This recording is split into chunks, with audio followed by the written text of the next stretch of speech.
Black Starc एबा गोसोम सारस दाउखौ मिसिमारि आइसारा एबा जालां बाजार साखाथियाव फाहामथाय होनो बोखांनो हादों।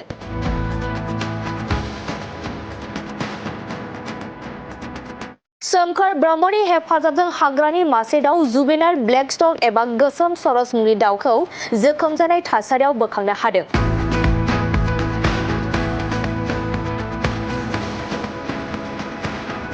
नंगौ, सोमखोर ब्रह्मनि हेफाजाबजों बेंटल फरेस्ट बिटनि सरकारि मावसुमारि हानजाया जोखोम जानानै थानाय मासे जुवेनाइल ब्लेक स्टर्क एबा गोसोम सारस दाउखौ मिसिमारि आइसारा साखाथियाव फाहामथाय होनो बोखांनो हादों।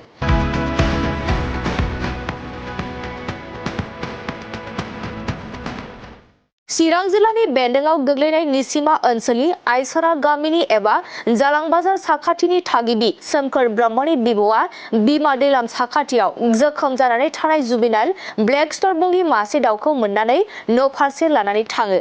सोमखोर ब्रह्मआ बिबौ मोनलांनाय जोखोम जानाय दाउखौ अनखांनानै फाहामथाय होबाय थानाय समावनो बेंटल फरेस्ट बिटनि सरकारि मावसुमारि हानजाया खौरां मोननानै जुवेनाइल ब्लेक स्टर्क मुंनि दाउखौ फाहामथाय होनो बेंटल फरेस्ट बिटनि मावख'सिम लानानै फैयो होनना खौरां मोनदों।